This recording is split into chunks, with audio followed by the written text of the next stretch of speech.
know, it felt uncomfortable to read about it in that sense. It wouldn't be surprising if somebody decides to put the book down. If I was a white person reading this book, perhaps I might find it off-putting and put it down and never pick it back up. These other girls were dating people who were good for nothings. My girl here was the good for nothing. Forgot that she was writing a story. She was writing a fictional book. And she really imposed her personal opinions on these characters to the point where at certain points it didn't even make sense as to why certain things were being included. So this is an obvious 5 stars. I can confidently say that I feel like even 10 years, 20 years from now, this book remains a 5-star. It was very nostalgic and it was very fun to read about.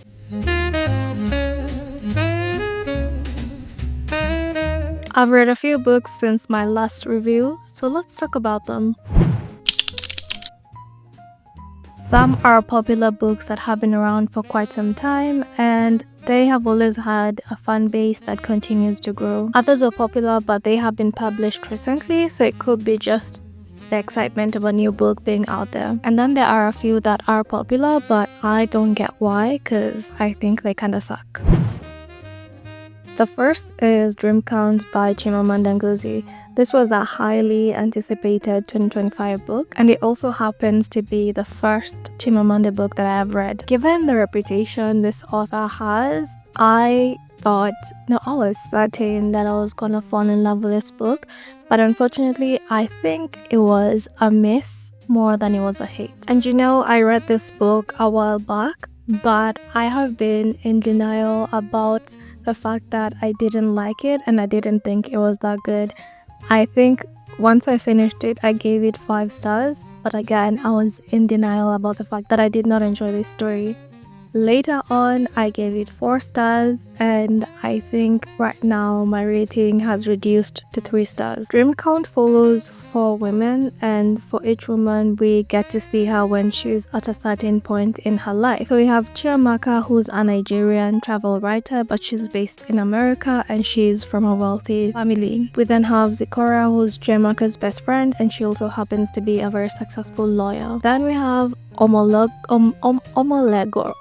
Oh my god. A few moments later. I'm fairly certain I'm pronouncing Chiamaka and Zikora properly, but I'm not sure about the next 2 names. So next we have Omolegor, who's Chiamaka's cousin, and she does come to America for a brief moment and then returns to Nigeria. And lastly we have Kadiatu, who is Chiamaka's housekeeper. So let's start with Chiamaka's story. We first meet Chiamaka during the COVID-19 pandemic, and as she is, I think, in her house because of the lockdown, she starts looking back at the various relationships that she has had. At some point, we also get to know that she is a travel writer and she has dreams of becoming an author. But it's just mentioned, but throughout the character doesn't ever take any actionable steps towards becoming an author. So you can just conclude she's a travel writer, and yeah, that's it. I remember when I did a reading vlog on this book, and after reading a few pages, my comments were that I hope there's more to the story than focusing on these characters' love lives, and sadly there really wasn't. And I don't think it will even be a bad thing to focus on the romantic life of a character, because I mean, hello, romance is an entire genre on its own, and I think it's one of the most popular genres out there. But the way this is done is a very exhausting perspective to take. Personally, I feel like I'm tired of such a narrative where a woman only exists in connection to the man or men in her life. Well, let's say man, romantic, in connection to the romantic partner that they have. I feel like one of the themes that the author wanted to put across in this book is you could have Africans that are very wealthy. And that is a valid thing, because if you look at Western media, majority of the things they showcase is the poverty in Africa, and it is a one-sided lens of looking at Africa, because sure, there's poverty, but there's also so much more. And I don't know which countries, a lot of the countries on this planet do deal with poverty. So I think it can be a frustrating thing to see Africa as a continent always being showcased from the lens of poverty. So I feel like that was one of the things she wanted to put across in her book. But the thing is, I felt specifically when it comes to Chiamaka's story, things were done in such a condescending way that if the message was to tell people who are not from Africa or people who have not yet been open to exploring everything that Africa has to offer outside the poverty that is always showcased, I think this would come across as very condescending, and it wouldn't be surprising if somebody decides to put the book down. For example, I have said this book centers on the love lives of these characters, and we can pick like one person Chiamaka dates and he happens to be white. The beginning of the story, or I don't know for how long, but for like a huge chunk, the person was being referred to, I think either was being referred to the British man or the white man or something like that, without even being given a name. And I don't know, it felt uncomfortable to read about it in that sense. And it's not lost on me that a lot of the time Africa or countries in Africa or people from Africa can be looked at from that lens, but I don't think there's anything productive to be gotten from just matching the same energy. I feel like if I was a white person reading this book, perhaps I might find it off-putting and put it down and never pick it back up.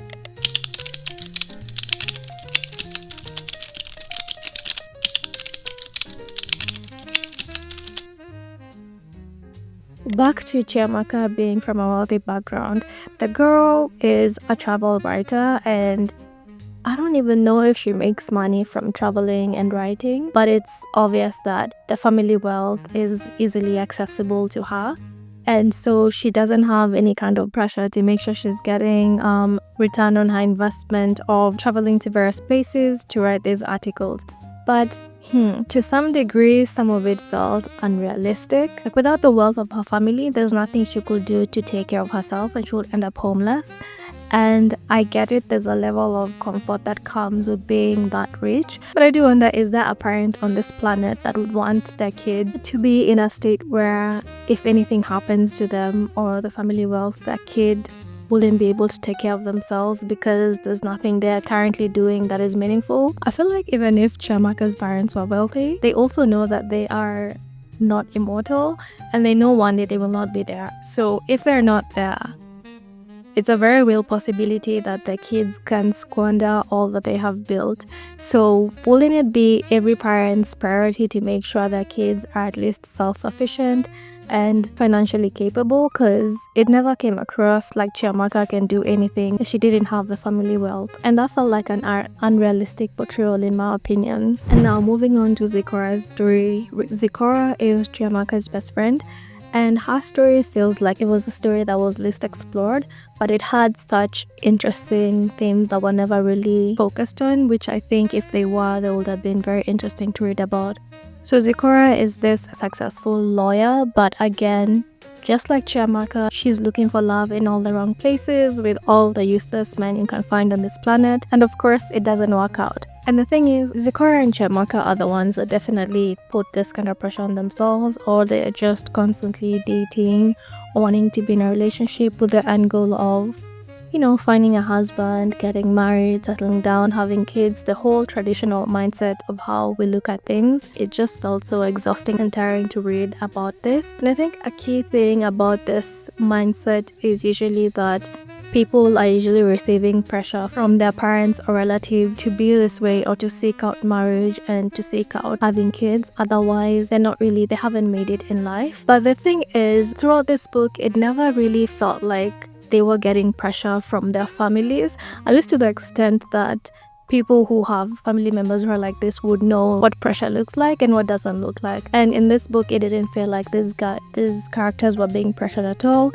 It's more so pressure they put on themselves because they felt like they weren't complete, or life wasn't complete, if they didn't have these certain things. Even with the pushing of this theme of centering men into these female characters' lives, it felt like it wasn't tied to a realistic background, because I feel like the background is usually often that people are getting pressured by family members. And lastly, Zikora had the most interesting theme that I would have loved to see, which was a strained mother-daughter relationship.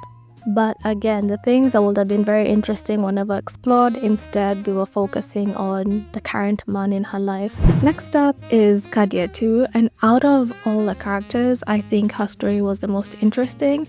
And I think that's because it felt like she was progressing and growing as a character and changing. From beginning to end, I don't think Zikora or Chiamaka had any character growth, but you do see some growth in terms of Kadia 2. So Kadia 2 is Chiamaka's housekeeper, and she's originally from Guinea and she makes her way to America. Her journey there is full of a lot of ups and downs, but she still has this spirit of trying. And I loved Kadia 2 because when she's first introduced, or when we're taken back to the character when she was a child, she was the one that nobody thought was gonna achieve anything really great in life. You know, she was the one who seemed like she's just gonna stay close to home and build a life there or something like that. And throughout the story, her life changes so drastically, and it was so interesting to see. Kadia 2's story is also based on real events, because at the end of the book, Chimamanda does mention that Kadia 2's story was inspired by something that actually happened in real life.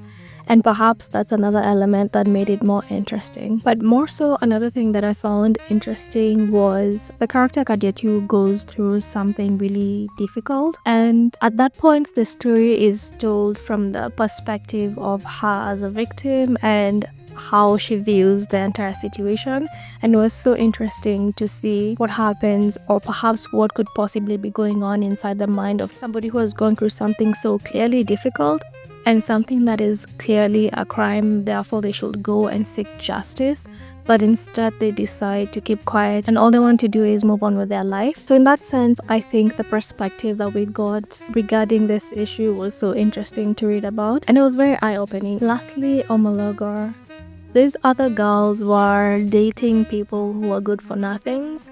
Omologur here was the good for nothing. When you read the book, just know all the useless men you will come across when you read the other characters' stories. Omologur is a female version of that. She also happens to be the one character whose life is not entirely focused on the men she's with. We also get to see her career and how she built it. And damn, that was entertaining. I'm not even gonna lie. That section of the book was very entertaining to just see how she started out and how she built how well. But again, the rest of her story was simply the men she was with, and there was really no character growth. So in that sense, it remained the same thing throughout with all these 4 characters. One thing that is evident when you read this book is I feel like Chimamanda forgot that she was writing a story. She was writing a fictional book, and she really imposed her personal opinions on these characters to the point where at certain points it didn't even make sense as to why certain things were being included. For example, the character Omologur, she starts off her career doing one thing. At a certain point, she decides to change into something completely different, and it seemed like the most random thing ever that didn't make sense for the character that had been created within this story. Actually, throughout the book, it was very clear that Chimamanda wrote this with the intention of using these characters as a mouthpiece to talk about what she personally believes in. And I think that is what failed this book. But that's not to mean I'm not going to read Chimamanda's books again. I'm still so excited to read the rest of her books. I feel like you could have one book as an author that just doesn't really resonate with everyone, and maybe this is her one book, and I do think my opinion is subjective, so I'd love to still read more of her work and see what her other stories are about.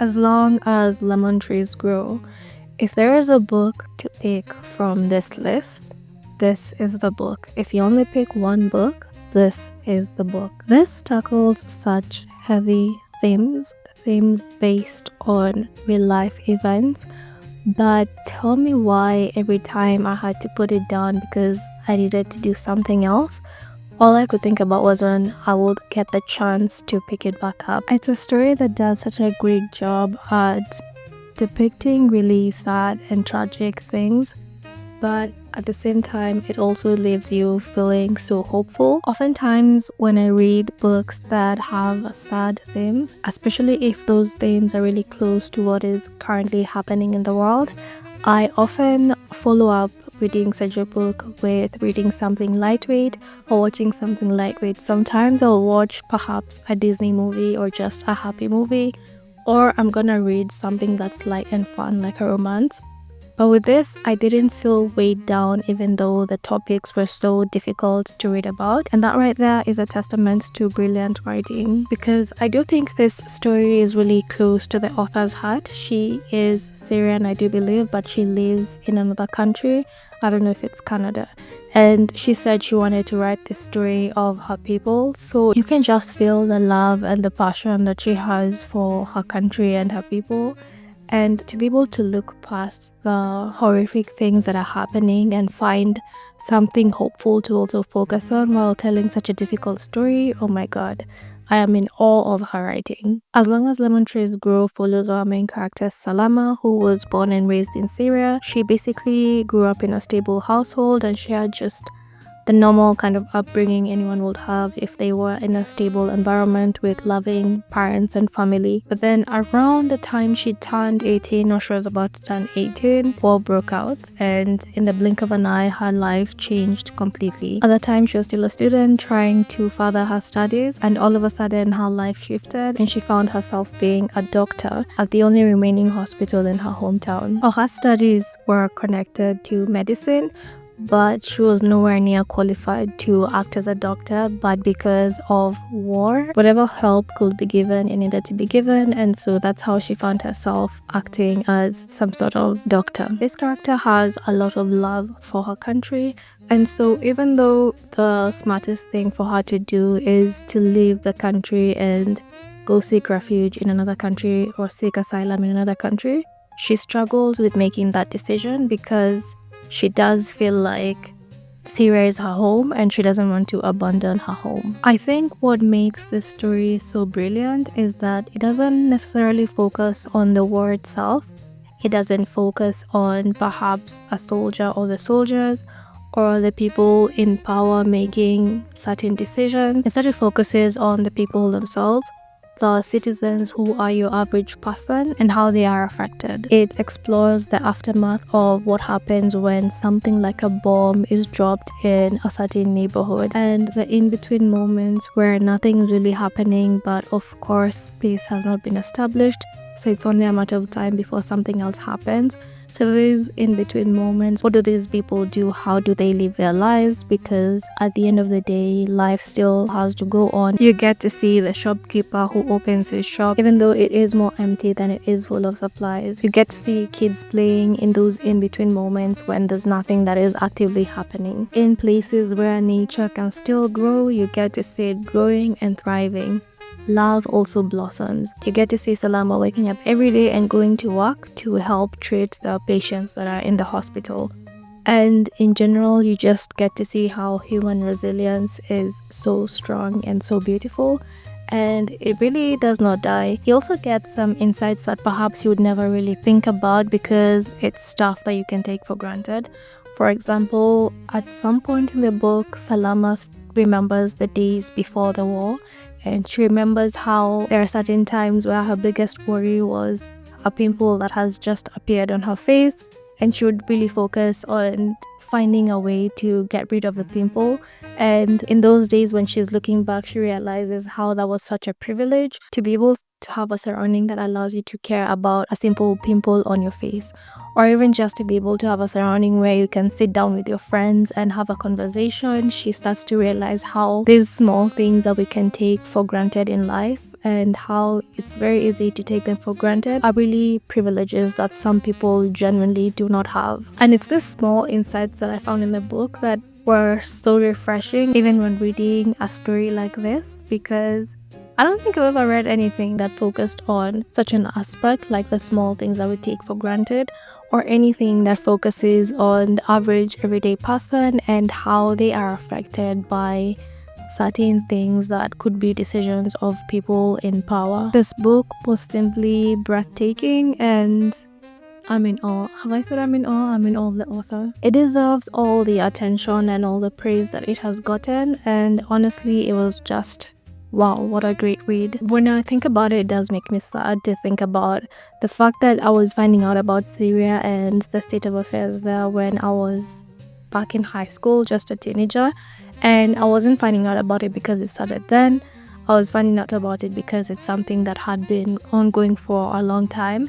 Until now, I'm well into adulthood and they're still in the thick of it. It's just sad, and reading such a book does give you perspective of just even being grateful for the small things you can have in life. Just me being able to sit here and talk to this camera and post a video.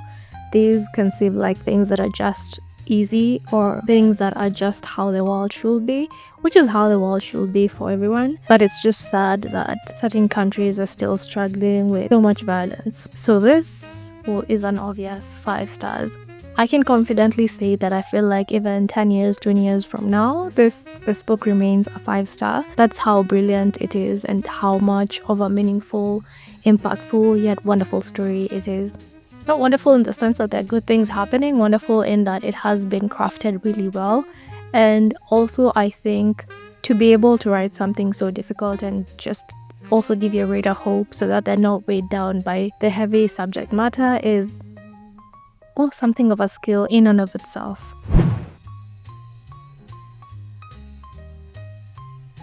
Tomorrow and Tomorrow and Tomorrow. This book gave me such an odd sense of comfort. It felt incredibly realistic, like something that could be happening in today's world.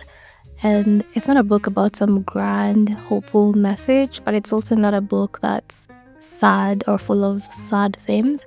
It's just something that felt like normal, like this author found just a random person on this planet and decided to tell their story. Tomorrow and Tomorrow and Tomorrow is a story about 2 friends who met when they were kids, and their friendship has lasted well into adulthood. We are following our main characters, Sam and Sadie, and as kids they bonded over a video game that they played together, and since then they were able to maintain their friendship. As they get older, life does take them into individual paths, but their bond is never truly lost, and once they meet again, they really are able to just get back into the rhythm of being friends. So we get to see their friendship when they were just kids. We get to see their friendship when they are young adults in university, and we also get to see their friendship long after that. I think the thing that made me love this story so much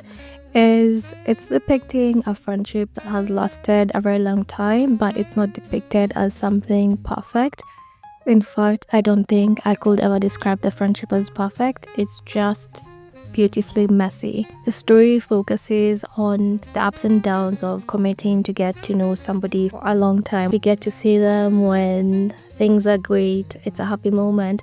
We also get to see them when things are really bad. It felt like a very realistic depiction of what relationships are, even those that are just platonic and based on friendship. And I think it really showcased how complex human relationships are, especially when they last for a very long time. And I think it also showed how to choose to have somebody in your life for a lifetime is to also know that one day you will hurt them without meaning to, because that's just the process of getting to know somebody. And it's also knowing that someday you might hurt them knowingly, because certain situations can at times bring the worst out of us as humans. So that's what made this story so easy to connect with, because it was so fun to read. And we've all had friends, we've all experienced making a new friend, or we've had best friends that have been in our lives for the longest time. And reading that just felt very familiar, and it was nice to just see that relationship put on paper in the story. Another thing that I loved is the aspect of gaming that is also part of the story. So like I said, they met as kids and they bonded over a video game that they were playing together.